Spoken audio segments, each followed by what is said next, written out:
Bienvenidos a Cruce de Palabras por Telesur. Soy Luis Hernández Navarro y para conversar sobre un libro excepcional acerca de la edición y el comunismo en México, aunque también sobre América Latina, está con nosotros el doctor Sebastián Rivera Mir.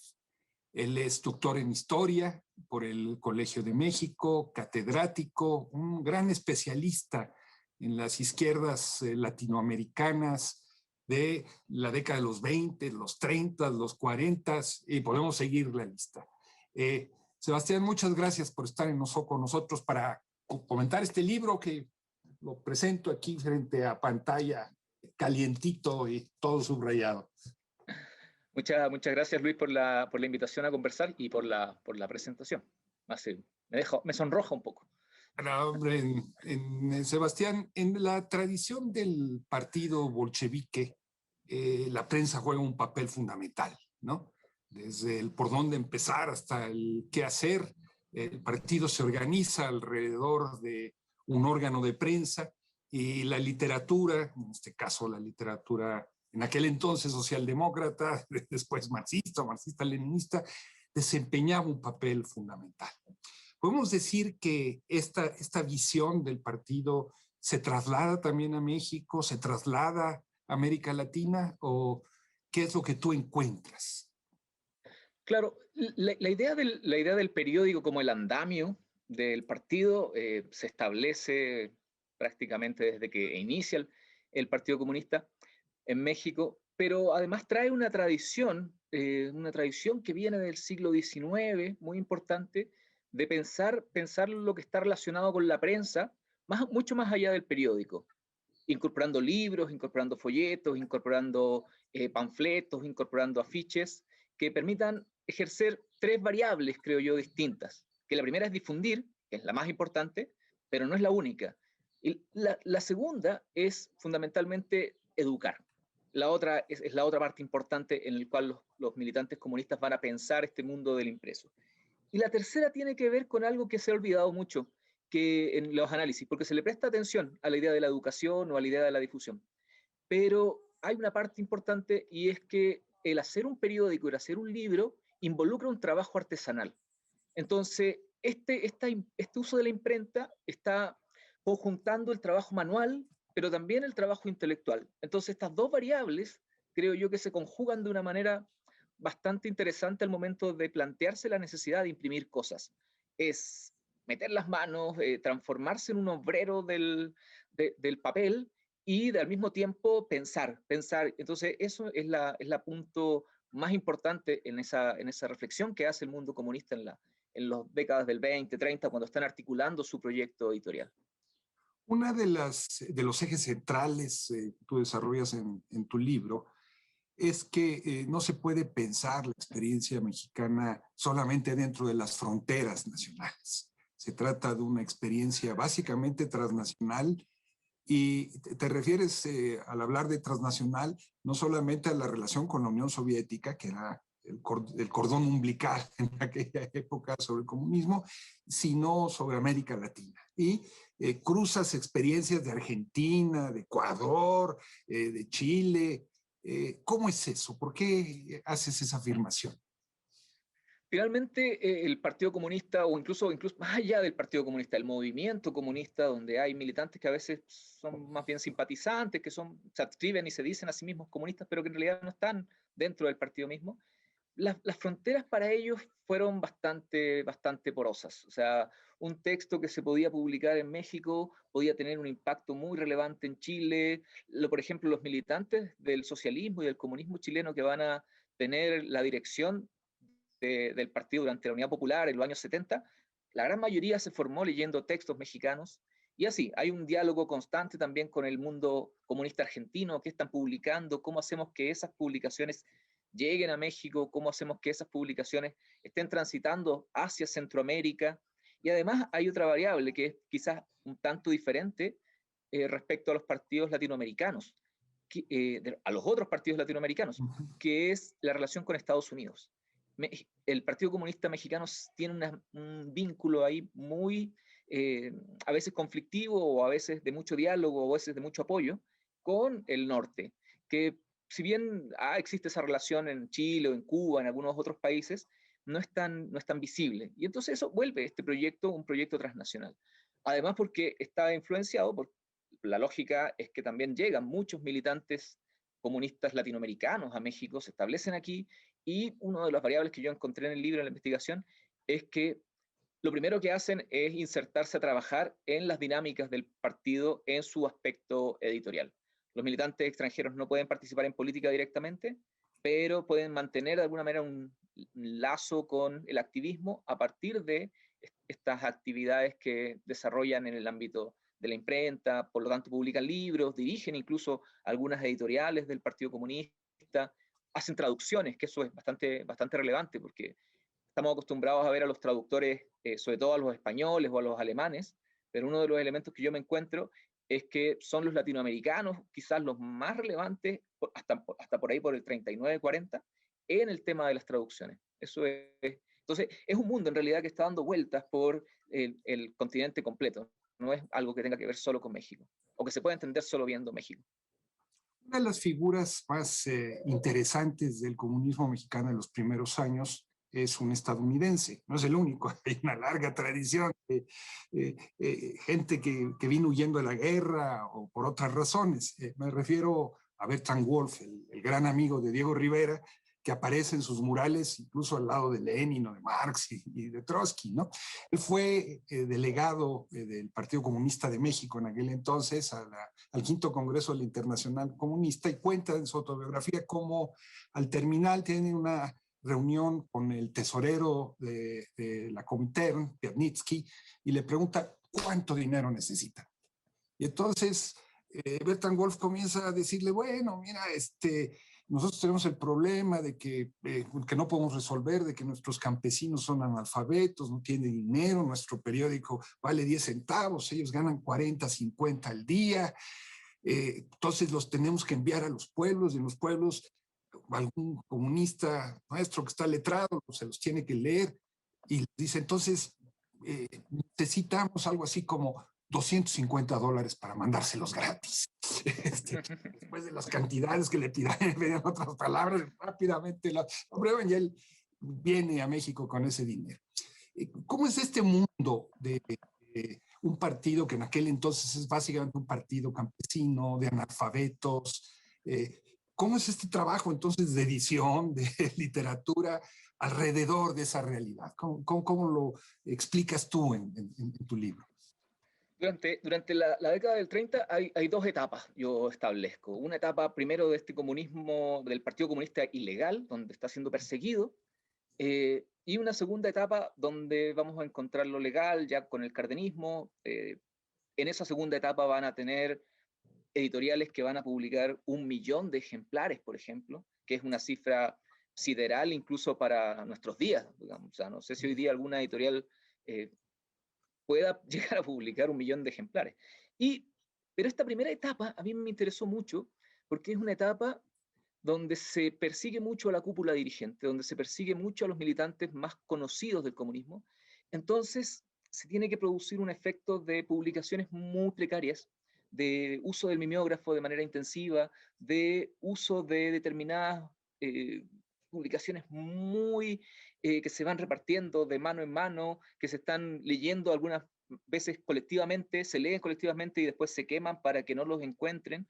Es una etapa muy creativa y muy original respecto al Partido Comunista. En vez de publicar periódicos, publican los boletines de esos periódicos. Entonces nosotros conocemos el Machete, por ejemplo, que es la gran publicación, pero en la primera parte de la década del 30 aparece el boletín del Machete, que son una paginita, 2 paginitas, donde es muy rápida la difusión, donde los mismos trabajadores, los mismos obreros, los mismos campesinos lo copian y se lo pasan al otro, y se lo pasan al otro, y se lo pasan al otro, y se lo pasan al otro.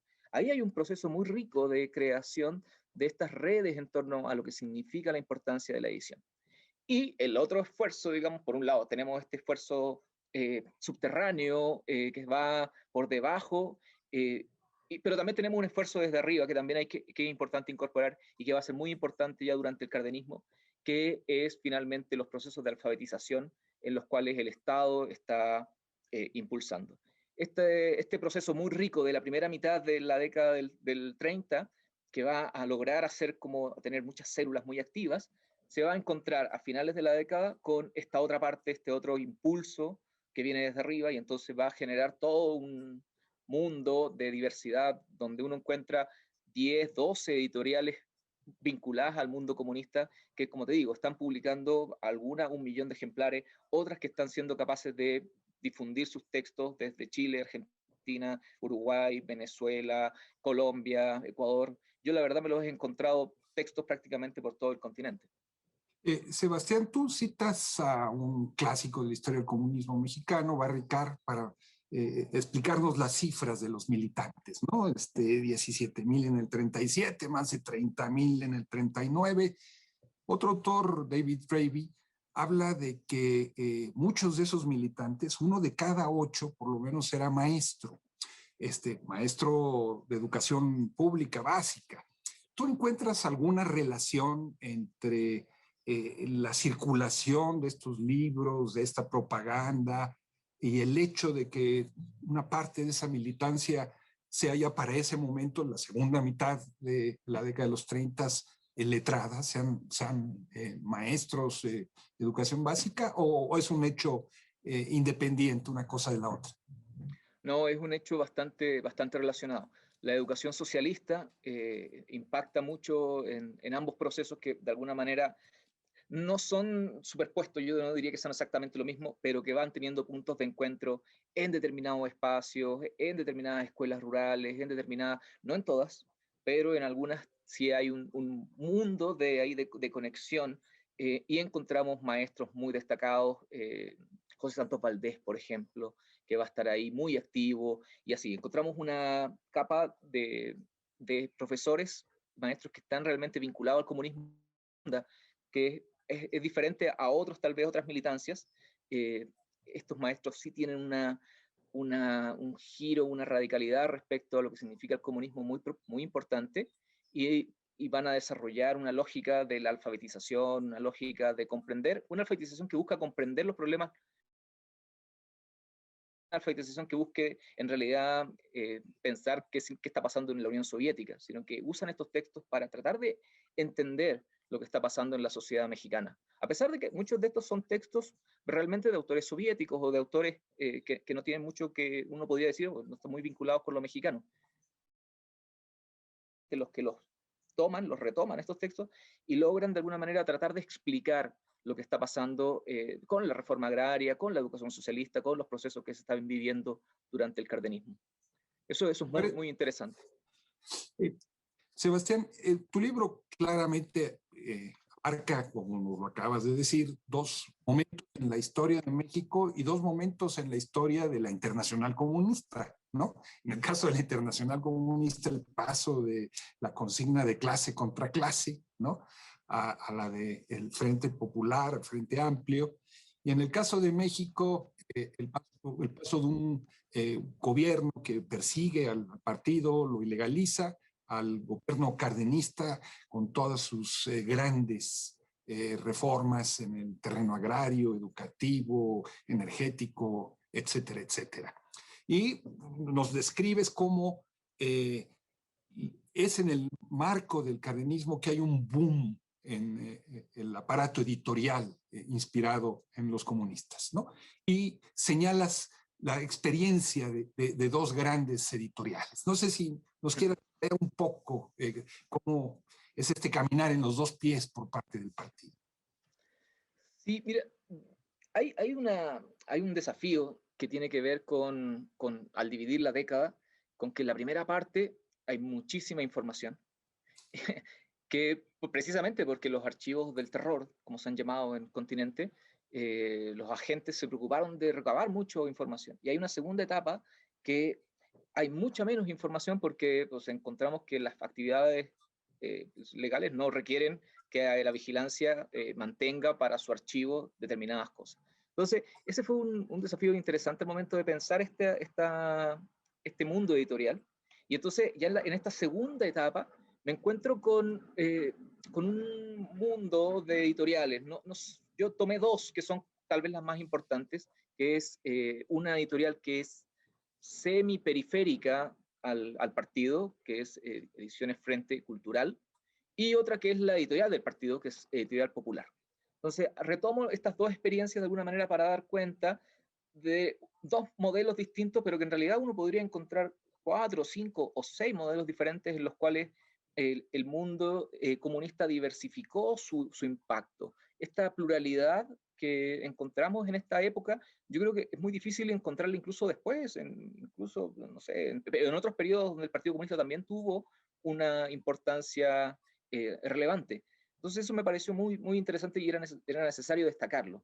Editorial Frente Cultural va a ser la que va a estar vinculada a la Internacional Comunista, entonces va a ser la que va a publicar fundamentalmente los textos de los líderes de la Internacional, pero no es la editorial del partido.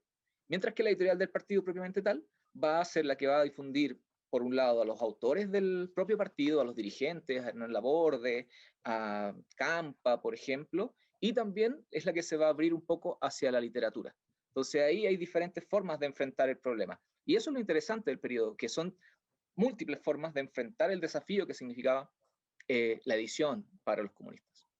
En el libro hablas de un personaje, un intelectual argentino, que tuvo un enorme impacto en las ciencias sociales, en el mundo de la pedagogía mexicana, ¿no? En sentido estricto, en su formación original es una especie de positivista, ¿no? Que luego va hacia el marxismo. Me refiero a Aníbal Ponce, ¿no? Que murió trágicamente después en un accidente aquí mismo en México. Y su libro Educación y Lucha de Clases, que se ha editado no sé en cuántas ediciones, ¿verdad? Pero que se convierte en un clásico y en un bestseller. ¿Cómo explicarnos este impacto, esta enorme presencia de Aníbal Ponce en México? Hay un autor que dice que hasta la década del 50, el libro más vendido en México de ciencias sociales era Educación y Lucha de Clase de Aníbal Ponce. Ese es más o menos el impacto que va a tener. Se van a hacer 3 ediciones en 6 meses. Aníbal Ponce está 1 año y medio más o menos en México, llega en 1937 y muere por ahí, por mediados del 38.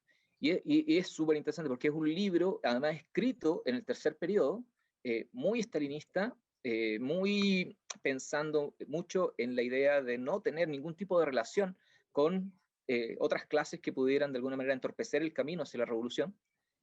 Y lo interesante es que el libro es un bestseller en el contexto donde se dice todo lo contrario, que lo que hay que hacer es precisamente para derrotar al fascismo, unión y alianza con otros movimientos y otras clases sociales, no con la élite, pero sí con sectores de la pequeña burguesía intelectual y todo eso. Entonces, es muy relevante cómo esta transposición, digamos, de un libro argentino que llega unos años después a México, se va a transformar realmente en un impacto editorial muy fuerte.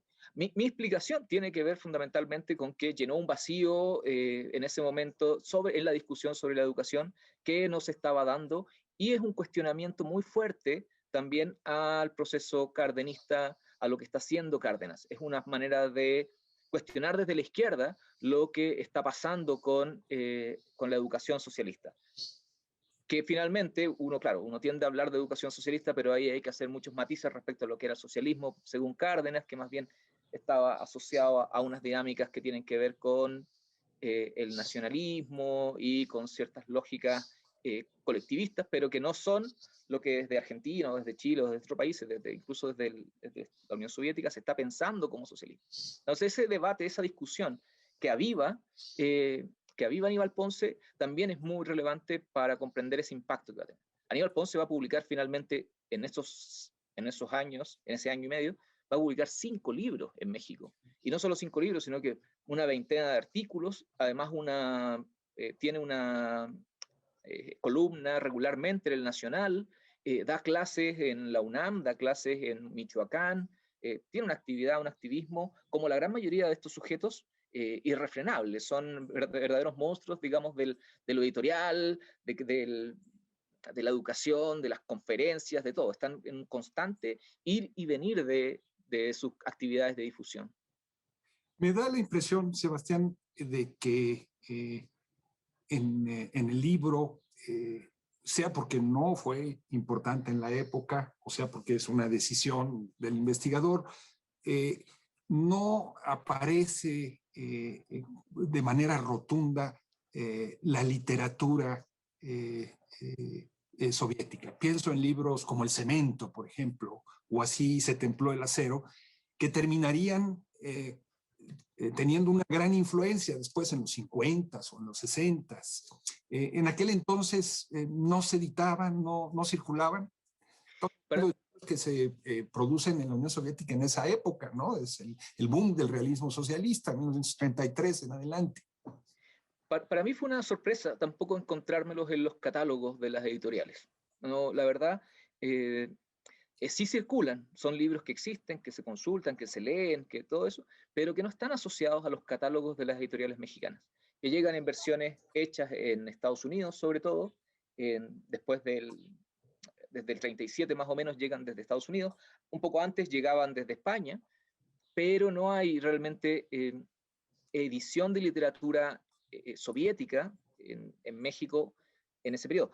Tampoco hay edición de literatura en general. Entonces, todos los autores que nosotros vamos a conocer como los que están ahí en ese momento surgiendo, por ejemplo, Revueltas, van a comenzar a publicar de manera más constante recién empezando los 40.